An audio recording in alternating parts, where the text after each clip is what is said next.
Nabi alaihi salatu wassalam terus membimbing umatnya agar mereka senantiasa beribadah kepada Allah, beramal soleh, termasuk di masa-masa dia sakit. Apalagi ibadah solat. Coba lihat ma'asyiral muslimin, rahiman rahimakumullah. Sahabat Imran ibn Husain menceritakan, dahulu aku terkena penyakit bawasir, ambeien. Orang yang punya penyakit ini tidak bisa berdiri biasanya, tidak bisa berdiri.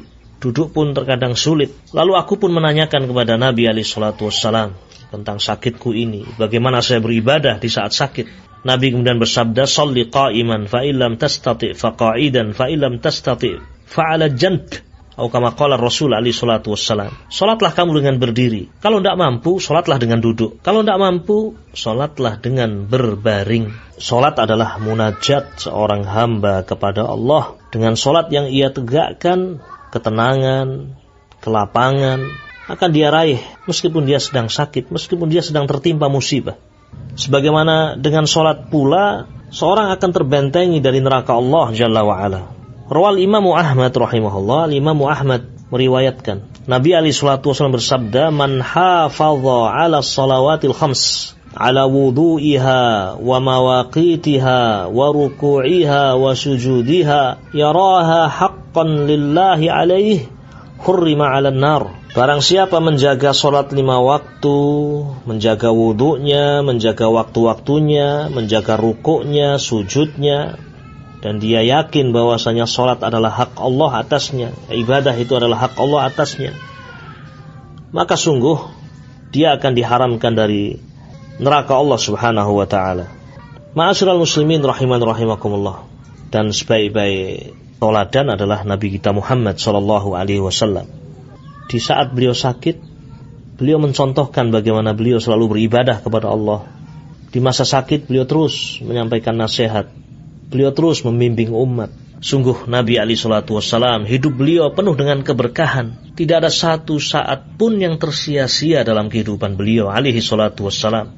Termasuk di masa sakitnya, beliau terus beribadah kepada Allah. Terlebih perkara yang wajib seperti sholawatul hams, sholat 5 waktu. Ma'asyiral muslimin rahimani wa rahimakumullah. Berbicara tentang ibadah di saat sakit, kita menyadari bahwasanya orang yang sakit itu tidak seperti orang yang sehat, penuh dengan keterbatasan. Namun walhamdulillah, syariat ini demikian mudah. Syariat ini banyak memberikan keringanan kepada orang-orang yang sakit dalam hal tata cara ibadah. Orang yang sakit, kalau dia melihat ada hajat, dia boleh menjamak sholatnya. Ketika dia tidak bisa menggunakan air untuk bersuci, dia dibolehkan untuk bertayamum dengan menggunakan tanah yang suci sebagai pengganti wudhu dan juga mandi janabah. Sholat sesuai dengan kemampuannya. Tidak bisa dengan berdiri, dengan duduk. Tidak bisa dengan duduk, dengan berbaring.